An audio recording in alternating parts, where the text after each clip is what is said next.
when we approach a homemade diet for a pet, it's a little bit more like making baby formula, than it is making like a dinner recipe for ourselves.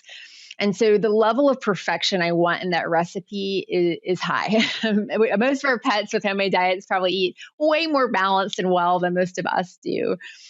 Because from my perspective, this pet might eat this every day forever, so even just being a little bit off on a number or having things not exactly how I want them can add up over time. So that can be a little surprising for owners who might be used to more variety or more flexibility in a diet, just that level of precision.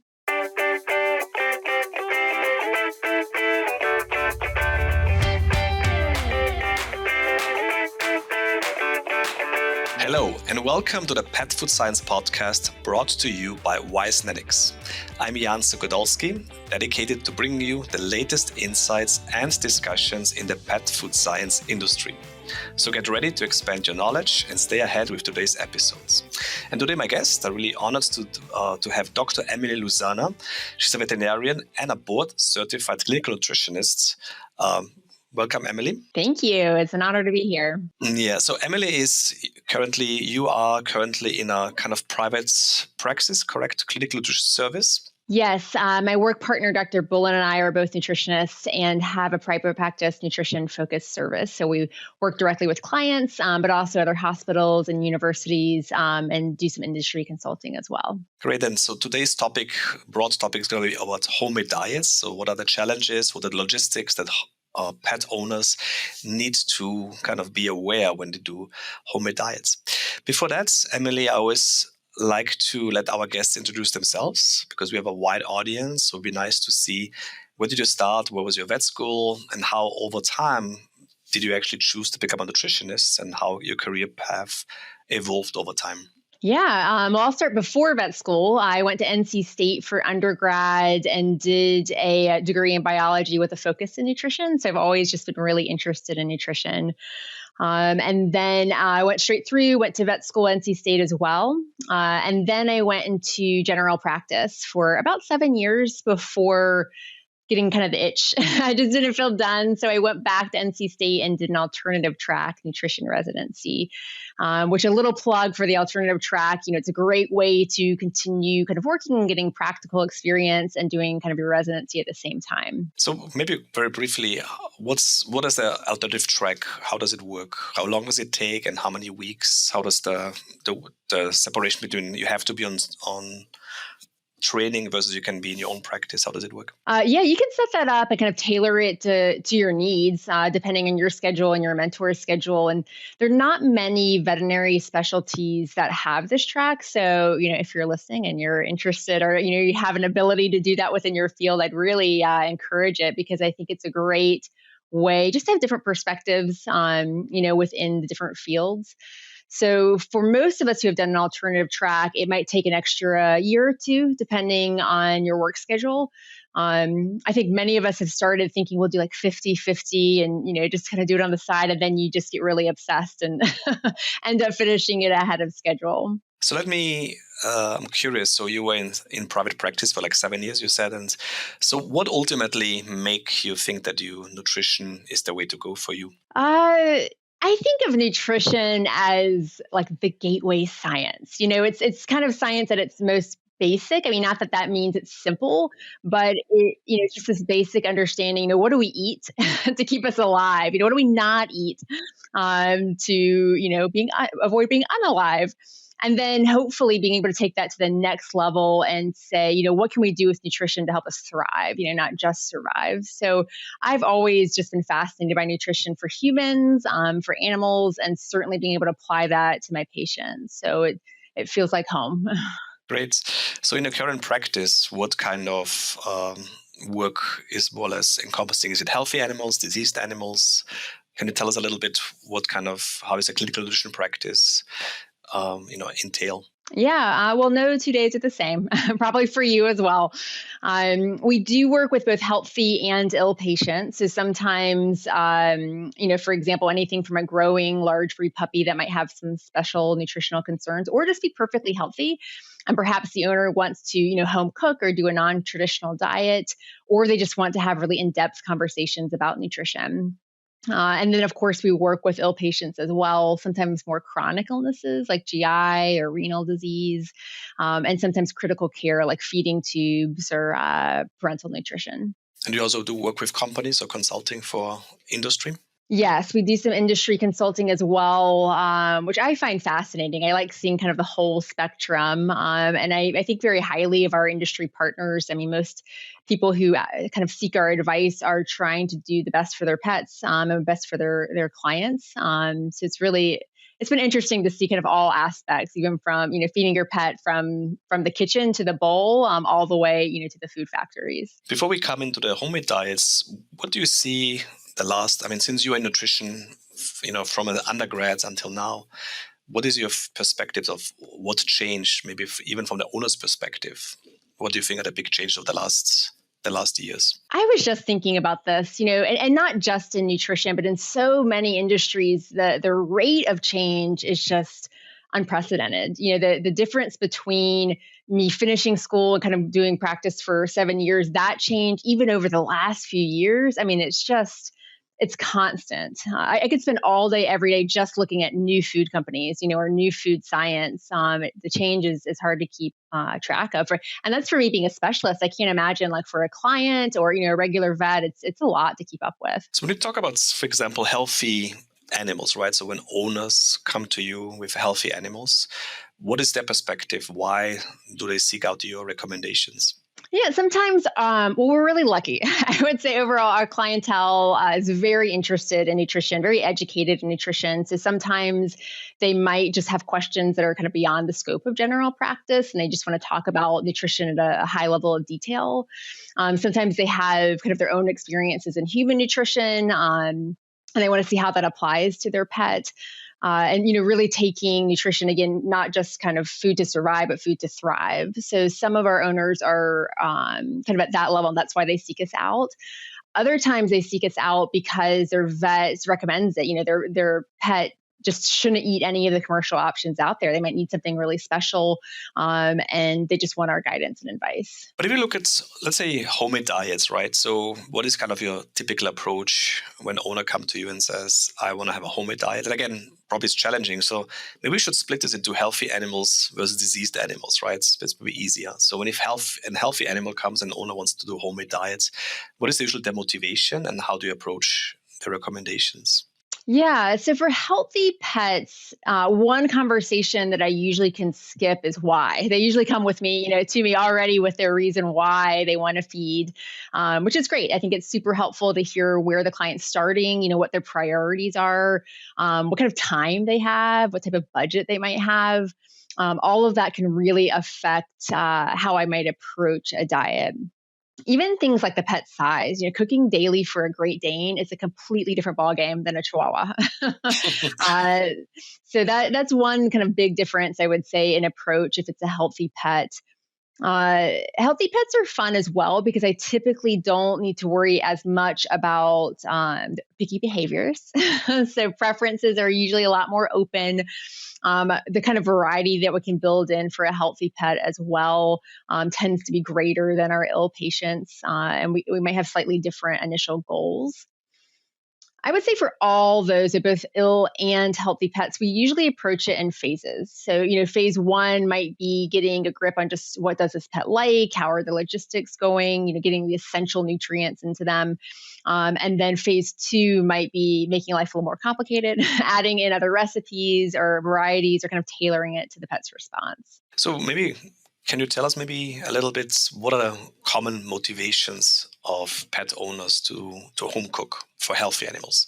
Yeah, so sometimes again they're very just interested and intrigued by nutrition. I have professional chefs for clients sometimes that just love cooking and just want to do that for their pet as well.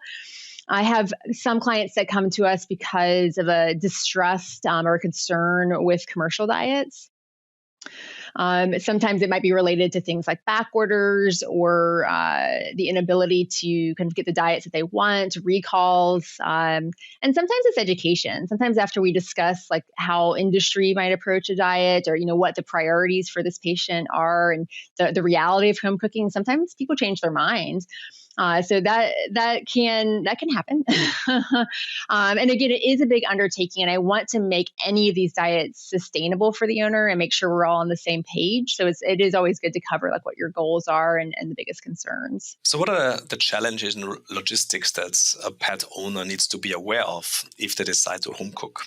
Yeah, so a few things that can be surprising. One is when we approach a homemade diet for a pet, it's a little bit more like making baby formula, than it is making like a dinner recipe for ourselves. And so the level of perfection I want in that recipe is high. Most of our pets with homemade diets probably eat way more balanced and well than most of us do. Because from my perspective, this pet might eat this every day forever, so even just being a little bit off on a number or having things not exactly how I want them can add up over time. So that could be a little surprising for owners who might be used to more variety or more flexibility in a diet, just that level of precision. Another can be the micronutrients. So sometimes the macronutrients, the protein, the fat, the carbohydrates are a little more intuitive for us, and a little more similar to our needs. But the micronutrients, the vitamins, the minerals, that can be a lot more difficult. And making sure we have our balance correct.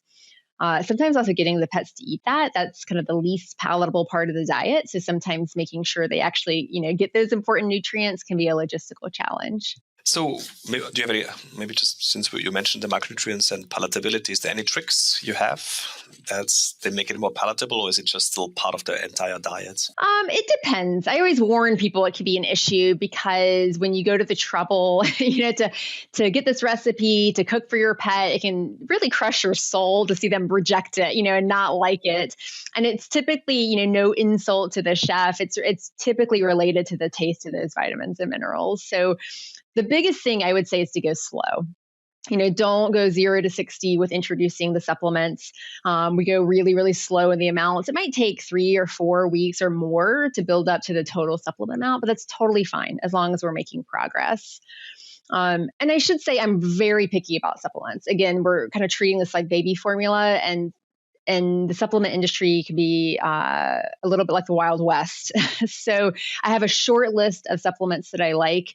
And I try to, really make those diets perfect when it comes to supplements. So I've put a lot of thought into it by the time I get to a recipe. And so slowly building up to those kind of recommended amounts is really important. I could imagine that some owners, when they come to you, again, we are talking about healthy animals now, right? And they have some expectations from their side first, right? Like cooked diets, mildly raw diets. How do you approach this discussion? You mean coming in with preconceived kind of Exactly, yeah. So they say, I want to do a raw food diet instead of a cooked diet and so on. Do you kind of try to discuss with them pros and cons, or how do you approach those expectations? Yeah, I would say in my experience, nutrition is, part science, it's part art, and it's part religion. So the science part, I can absolutely educate people about. The art part, I think, really comes from experience and anecdotal stories. The religion aspect, I leave up to the owner. And I have a lot of respect for our owners' choices at the end of the day, especially if we, have gone through my important kind of points or what's important to me from my perspective, and they share what's important from their perspective. And most of the time we can find a happy medium. For example, I'm not a fan of raw feeding. I think the cons just outweigh the perceived pros. But if I have an owner who really wants to raw cook, that's important to them, I can absolutely talk to them about mitigating, the risks and about still making it a complete and balanced diet. So again, I have a lot of respect for their choices at the end of the day. So it's all about communication. And one other question that always comes up often now in nutrition discussions about rotation of diets, right? Should we feed our pets always the same? So I guess if you said that it's so important to be like a baby food formulation, right? How is it manageable to change suddenly ingredients? How does that, or do you recommend that they feed pretty much the same ingredients long term? Yeah, that's a really patient dependent type question. One con of a homemade diet is that unless you have a laboratory like in your kitchen, there's always going to be a little more wiggle room. The calculations that we do and the recipes we make are very precise, and owners most of the time follow the recipes pretty precisely. But at the end of the day, there still can be some room for, unintended error. Like if their chicken is different than the chicken from the USDA that I have numbers for, we might have some variance there. So, needing to accept that there's going to be some differences, and kind of adding that in as a buffer with certain calculations, I think is important. But do owners want to as a switch, for example, let's say I want to feed a little bit chicken for the next couple of weeks, and then I would like to provide my own with beef. So do you accommodate their wishes? I mean, I'm sure you can, but the question is, how do you kind of navigate those changing recipes if they truly want to change major ingredients? I think it's really helpful. What I like to do is do that with the owner. Like I show them a scenario, like this is the diet that I've made, and you're interested in swapping the chicken out for beef. Like this is what happens. Like these numbers look great. This part's no problem, but this number over here is an issue. And if it's a pretty healthy pet, a lot of times I can run some scenarios and build in options for them. Because again, I like to make these precisely, but I also live in reality. And I know sometimes you're going to go to the store and there won't be, pork, or something like that, or not the same fat percentage. And I like to give that flexibility to owners and a variety to pets if I can. So again, a lot of times I'll approach these in phases. So phase one, if it's a healthy pet, I might have a lot of options. Like this is how many vegetables I would like for this pet. Here are some choices. Try them out. In a month or two, come back to me and we'll run the numbers with whatever you're actually using. And if that proposes some changes, then we can make them at that time. The ones I worry more about are the patients that are, really sick, ones that might have really specific needs. And I try to communicate that to owners. Like I would love for, maybe in 6 months, we can get to a point where we have 2 different protein sources or, we have some variety here and there. But first, let's just find one recipe, that works well for your pet. And then we will, make life a little more interesting. So let's assume you have a pet owner who is home cooking for the healthy animals, right? What are the typical, surprises on their side, or what do they come back after 2 or 3 weeks and report what are their biggest challenges or surprises that they didn't expect in the beginning? For healthy pets, some of them have come in already on a homemade recipe, which is helpful. Any data can be helpful. Most of the time, I'm really happy. Most of the time with a recheck, what I love to hear is the owner has gotten to a good pattern with the logistics. That we can circle back to that, but that can be where the surprises are. But I love to hear that the pet loves their food. Really enjoys it. Things are going well. We've slowly put the supplements into it. Now, what's next? Like, what else can we add? Circling back to the logistics, I think one surprising thing can be the variation in calories. And I think a lot of us know this for human nutrition that, you can have a skinny friend that eats twice as much as you do, and weighs less. And you can have someone who's really unfortunate, might have a really slow metabolism. And we absolutely see that in pets as well. And so sometimes understanding that you're going to get this really precise recipe, but we have to see how your pet responds. If they're losing weight and eating all of this, we probably need to change it. So the caloric intake and those changes that we make are not an exact science. And what are from your experiences, the biggest mistakes that the owners often do while home cooking? Unintended or intended, let's say unintended, right? Maybe. So they're not aware, but what are really small tips that owners need to really follow exactly to make sure their home cooked diets? Yeah, home cooked diets I tell people they're easy to get wrong and they're hard to get right. So, if they've taken the trouble to, seek out an opinion, that's step number one. They've done plenty of studies to look at homemade recipes you might see online or, sometimes even from vets, and most of them, the vast majority of them are unbalanced and something important, an essential nutrient is missing. And maybe that won't cause a problem immediately, but certainly over time. And so I think even a well-intended owner who might feel like they have a recipe from a reputable source, just understanding like how difficult they are to get right, I think is really important. Other things like, for example, I'm not a cook myself, so but I know that, for example, like, properly long-term cooking, rice, potatoes and things like that. Do you have to tell owners doing that, or you rely on them to do it properly? Like digestibility, right? If you don't cook some of those ingredients long enough, they may still remain undigestible. So what is your experiences there? Yeah, the logistics of cooking, it varies a lot. Some of our clients come to us, and again, they're professional chefs. Sometimes they're 18 and they've never cooked on their own. So everyone has a bit of a different starting point. And so in all of our discharges, we try to cover the basics, like safe meat cooking temperatures, how to cook potatoes and rice and things like that. But there are endless ways you can prepare this. And when we get to that level, it also depends on the owner. How much time do they have? How do I make this sustainable for you? And sometimes there are some shortcuts I can offer them. For example, like frozen vegetables are often really high quality, and they're flash frozen and sometimes have higher nutrients than vegetables that might sit on trucks for weeks before they reach us. So that might be an easy way I can save them some time. But that's one thing I really like to talk about at Recheck. How is this going for you in the kitchen? And how often do you recheck them? If they're starting a new homemade diet, I like to touch base in at least 1 to 2 months. I find at that period of time, you usually have feedback. You're kind of getting into the flow. You might have hit some roadblocks.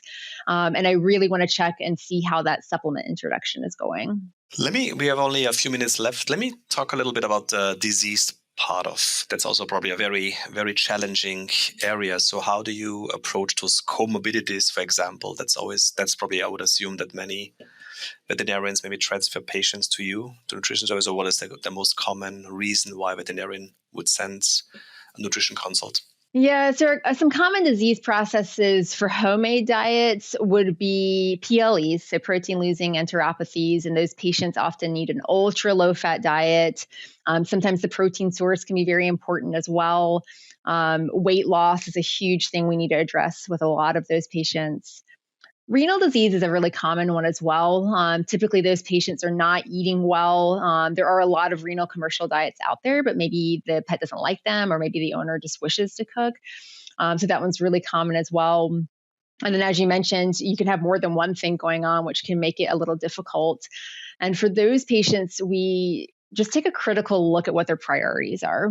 For example, if it is a pet that might have renal disease and pancreatitis, are they emaciated? We need to focus on, weight loss and controlling that first. Or is it a patient that has really, really high phosphorus and creatinine, and they're eating a really high protein diet, and maybe we can make them feel better if we focus on the macronutrients.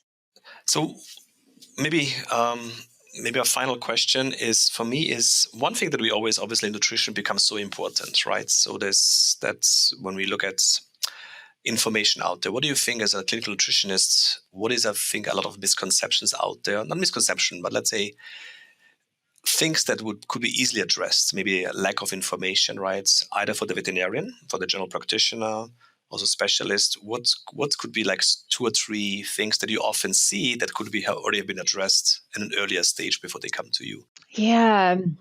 It is hard and we can have quite a wait. And it is hard when you have a patient where you wish, gosh, I wish I could have talked to you for 10 minutes 2 months ago, and maybe I could have positively impacted something at that time.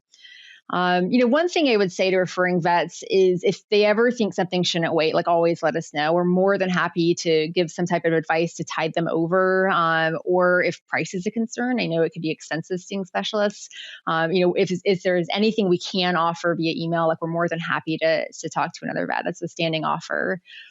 I will say Cornell has a great website for some starter diets for PLE. So there's always things we like to tailor to the patient. But if you have a weight and you haven't tried some of those things, I think they're a good resource. And then the Balance It website as well, which is run by a nutritionist, I think is a great option for healthy pets and some more common disorders. And that's something that owners can get on their own if they feel comfortable with that, kind of navigating at least a starter diet. So that might be something that gets them, going before the appointment. It's time for our famous 3. Kemin Nutritionist is compelled to provide safe and delicious ingredients to improve our pets' food so they can have the best quality of life. Every day, they deliver specialized expertise, innovative products, and unrivaled support through the pet food and rendering value chain. From oxidation control and food safety to palatability and nutrition, all the way through a suite of tailored services that support you from start to finish, we ensure you're getting the most from Kemin ingredients. Kemin is compelled by curiosity to ensure pets around the world are living happy and healthy lives.